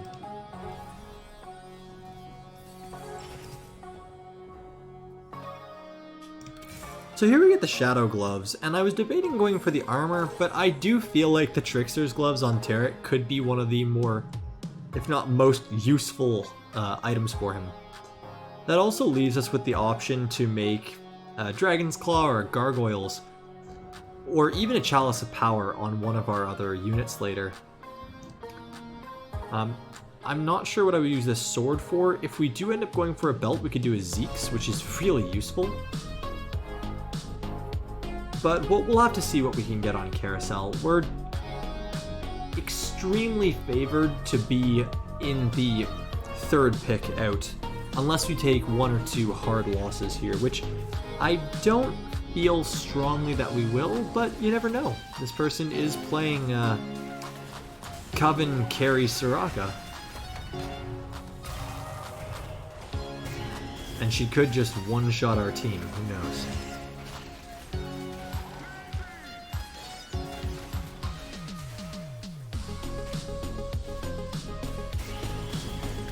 As we see here, we just have our Varus online.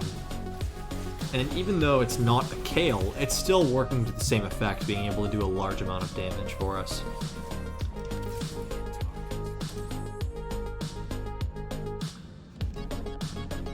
I don't believe we're actually going to go for a Varus 3 here, as I know Kayle is going to be our endgame composition, but until we find Kayle, I'm not completely against just grabbing these Varuses. If we win. If we lose, I don't worry about it. If we win, I buy the Varus, as we'll still be above 40 gold. We'll have to see what happens. We then look to prepare for Carousel, where we would want to either grab something like a tier, a belt, or potentially something like armor or another magic resistance.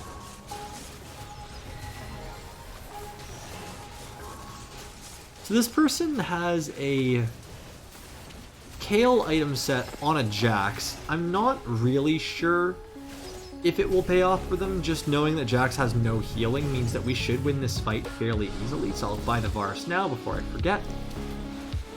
But it is interesting to see there are so many people looking to go for Kayle. Hopefully we'll find her first. Not looking like we'll find her first, as there's a Kayle with the magic resistance on the carousel for us here. Now that that's out of the way, we were going to look to grab the health. Now that that's gone, the tier. Other option that we could do is we could just grab this Garen, which I'm going to go for, as that will be our 4th knight. And being able to get him earlier is just one of the stronger things we can do here. Even though he has a bow on him, we can still make use of him.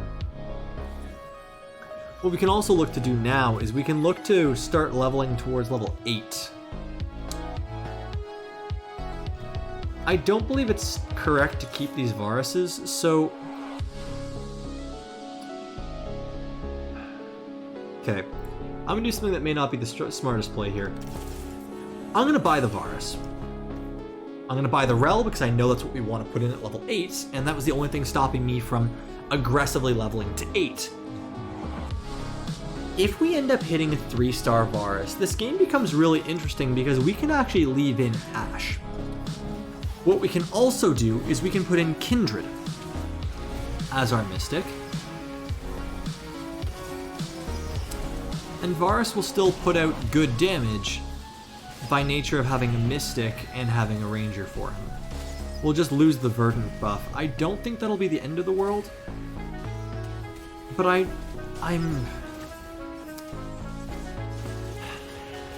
I know that Kayle will be stronger. What this does is it gives us a bit of safety and insurance in the event that we don't find Kayle. Perfect. So now what we're going to start doing is look to slowly level. Because if we hit the Kayle, wonderful. If we don't hit the Kayle, we do have Varus as a backup option. When we level, we're going to look to put Rel in, potentially swap the composition something like this, put Rel on the end, and then put our Garen, put our Taric, put our Nautilus, or put our Nautilus, Taric, and Garen. And I'm not exactly sure who would want to have the Zizirot portal. My money's on something like Garen though, just because he will get a shield. And he'll be pretty survivable.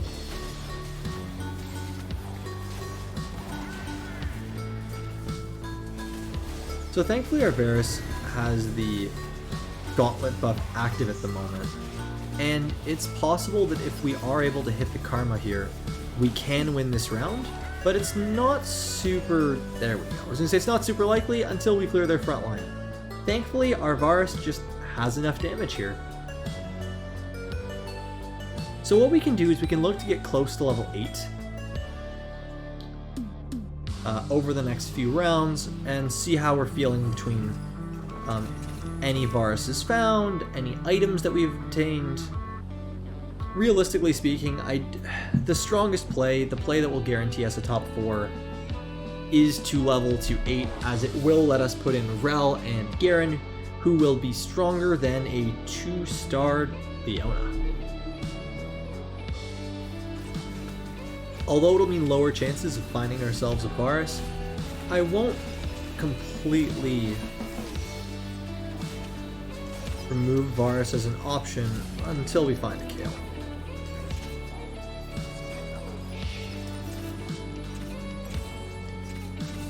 So here we just have enough gold to level.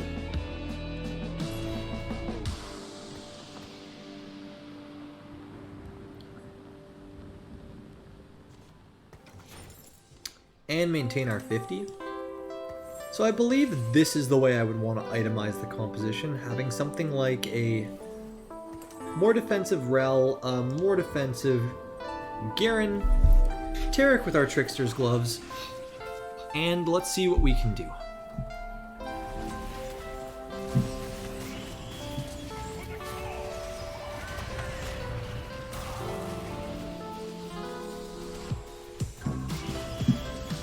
Knowing that our Varus is nearly going to get stun locked is a little bit concerning. Thankfully, he takes out the He takes out the LeBlanc. Unfortunately for us, there's a 3-star Soraka in the back, so it's just going to spell disaster, as we're not able to get to her in our front-to-back composition. However, we are sitting at 50 gold, and we can just do a roll down here. I just didn't want to before because we didn't really have the time for it.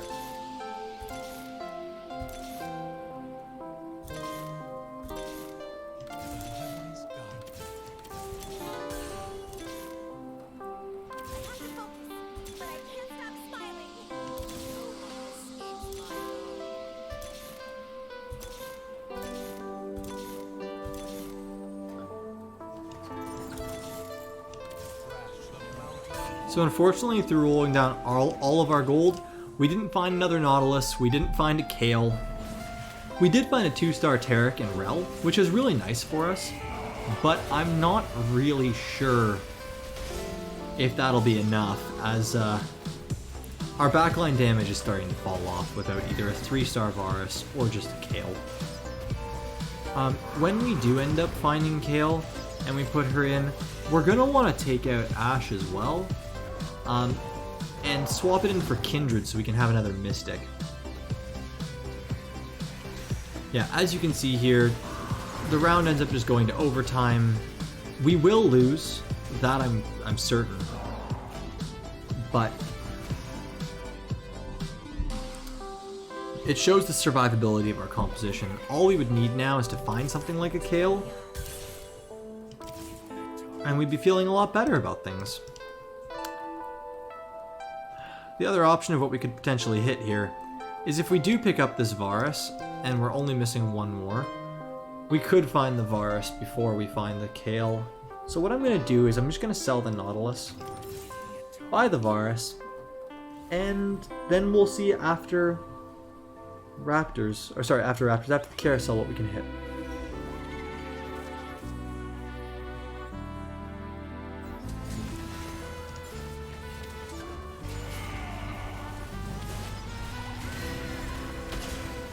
Because I'm confident that we'd be losing to this Karma. I'm confident we'd be losing to this Soraka. So at best, we're looking at a 3rd place finish without either the 3-star or the Kayle. But yeah, as you can see, the Trickster's Gloves are just putting in so much work for us here. As far as items go, we want either a defensive item for our Garen, or potentially a buff item that we could use for our Varus/Kayle.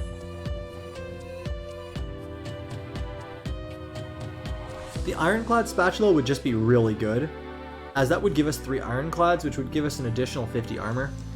Since we don't get that, what I'm going to end up doing is I'm going to grab the Shadow Crit Glove, and I will be putting that on Garen, potentially itemizing him as a frontline ability power carry.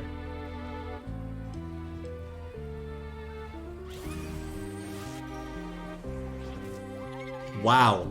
Alright, so we hit the Varus and we hit the Kayle.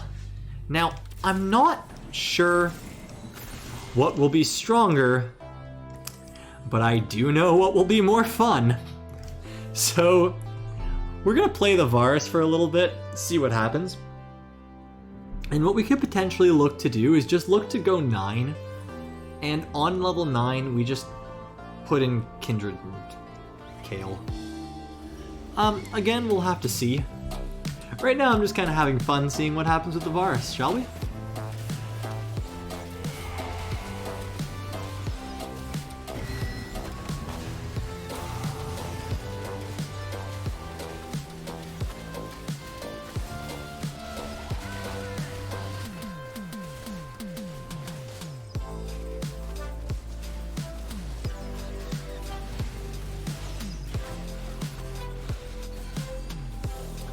Yeah, seeing our stall composition in action and the 14,000 damage on the Varus, I don't feel bad at all for committing to this Varus plan and just throwing the Kayle items on him.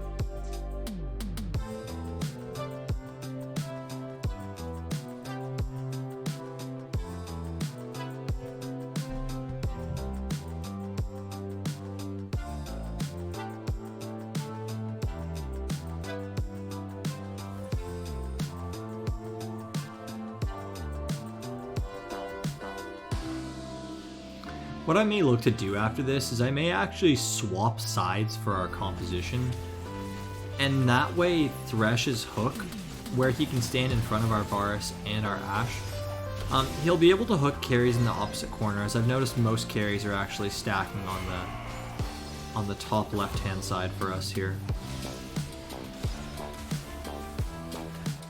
It'll be really interesting to see if we can actually beat a Kayle here. I don't believe we can, as she does get immunity every 7 attacks, but it'll be close. Yep, so because we weren't able to control the Kayle there, we do end up losing, but it's a close round.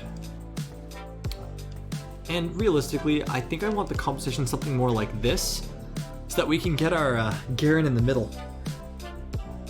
As well, what makes me feel good about looking towards level 9 potentially, is we do get a Zeke's to power up our Varus even more.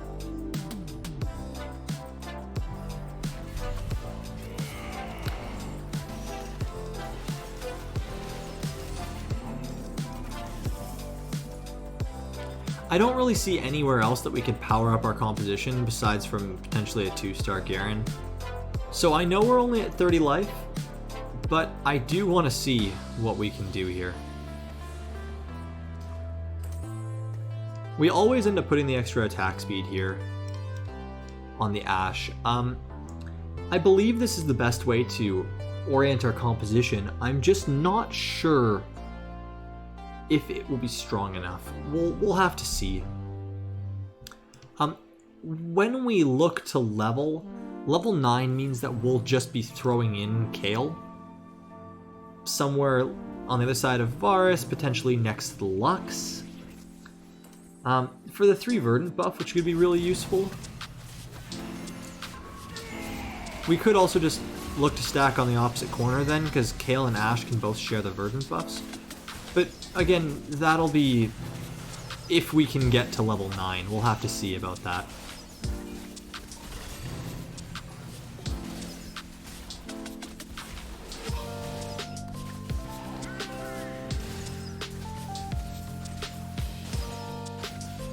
Thankfully, we've secured ourselves a top 4 position, and with that, I'm happy with whatever happens here.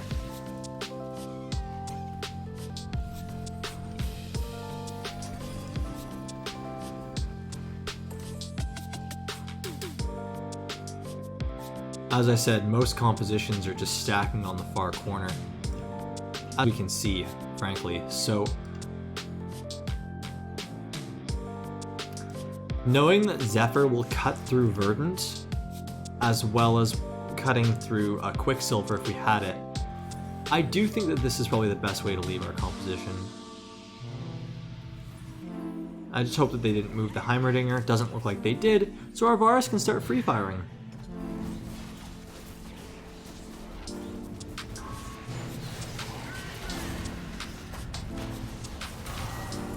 Unfortunately, the 5 Hellions and Revenant, also lovingly referred to as a zoo composition, just has so much frontline that I don't think we'll be able to come up with a win here, but it will be very close.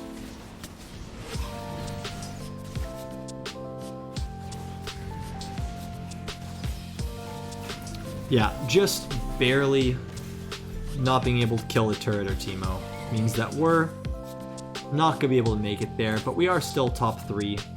64 to level, we have 46. We would need to win the round. Thankfully, we hit him just before he power spiked, but it's in a bit of a better spot. Unfortunately, as we look to verse the Soraka, an assassin player, the only thing that I can do as a solace for the comp here is to throw something like this.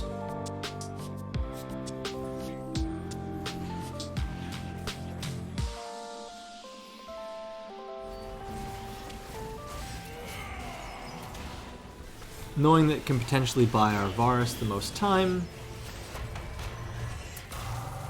while also leaving Lux alive to do some shielding. I don't think it will work. I do think we'll be knocked out here in 3rd place finish, but we will have to see.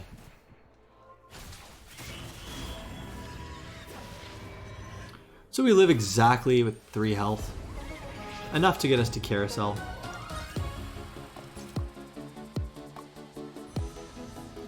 And here what we'll do is we'll just pick up the Volibear. We know we'd love to grab the Rise, but that Volibear means more attack speed that we can actually start using to put onto something like our Ashe. That could let her start getting her casts off a little bit sooner, or more consistently. It also means that we can level 9.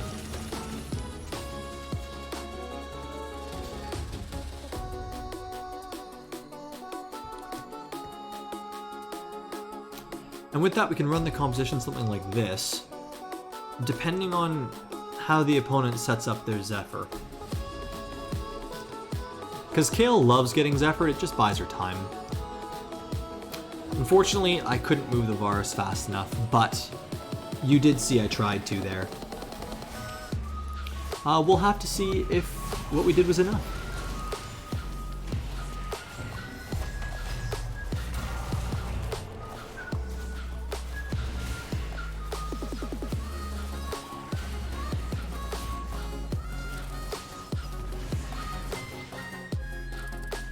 Yeah, so we get knocked out here in a decisive 3rd place. And that's alright.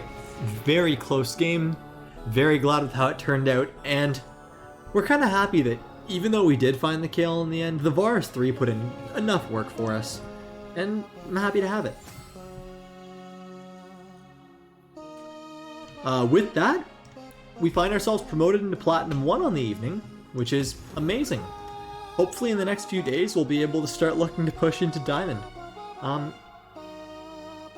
With that, I want to thank everybody for coming out to the stream tonight. I hope you had a great time watching, I hope you learned a thing or two, and I hope you continue to have a great rest of the week. Take care.